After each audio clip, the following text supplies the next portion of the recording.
एक साधु देश भ्रमण के पैदल निकला हुआ था। एक बार रात हो जाने पर वो किसी गांव में आनंद नाम के व्यक्ति के दरवाजे पर रुका।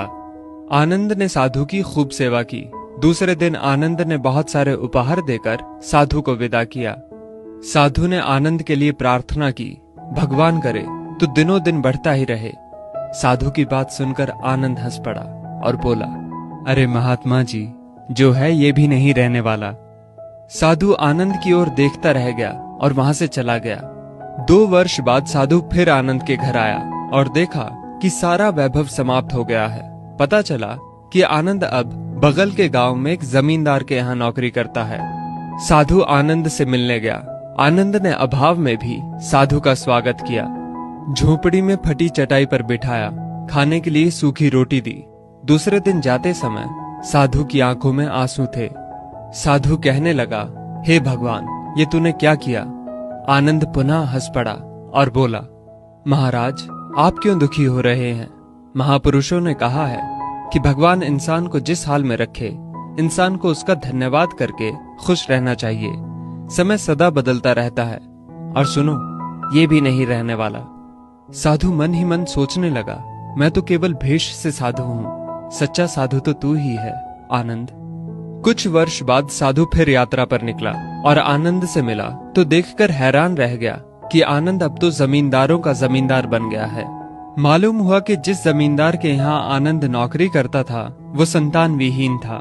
मरते समय वो अपनी सारी जायदाद आनंद को दे गया।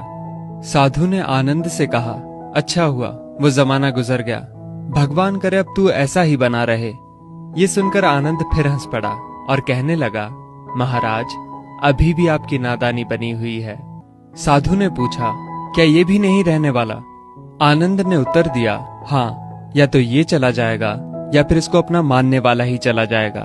कुछ भी रहने वाला नहीं है, और अगर शाश्वत कुछ है तो वो है परमात्मा, और उस परमात्मा की अंश आत्मा। आनंद की बात को साधु ने गौर से सुना और चला गया। साधु कई साल बाद फिर लौटता है तो देखता है कि आनंद का महल तो है, किंतु कबूतर उसमें गुटरगू कर रहे हैं और आनंद का देहांत हो गया है। बेटियां अपने अपने घर चली गईं, बूढ़ी पत्नी कोने में पड़ी है। साधु कहता है, अरे इंसान, तू किस बात का अभिमान करता है? क्यों इतराता है? यहाँ कुछ भी टिकने वाला नहीं है। दुख या सुख कुछ भी सदा नहीं रहता। तू सोचता है पड़ोसी मुसीबत में है और मैं मौज में हूं, लेकिन सुन, ना मौज रहेगी और ना ही मुसीबत। सच्चे इंसान वे हैं जो हर हाल में खुश रहते हैं। मिल गया माल तो उस माल में खुश रहते हैं, और हो गए बेहाल तो उस हाल में खुश रहते हैं। साधु कहने लगा, धन्य है आनंद तेरा सत्संग, और धन्य है तुम्हारे सतगुरु। मैं तो झूठा साधु हूं, असली फकीरी तो तेरी जिंदगी है। अब मैं तेरी तस्वीर देखना चाहता हूं, कुछ फूल चढ़ाकर दुआ तो मांग लूं। साधु दूसरे कमरे में जाता है तो देखता है कि आनंद ने अपनी तस्वीर पर लिखवा रखा है, आखिर में ये भी नहीं रहेगा। खूबी और खामी दोनों ही होती है हर इंसान में। जो तराशता है उसे खूबी नजर आती है, और जो तलाशता है उसे खामी नजर आती है।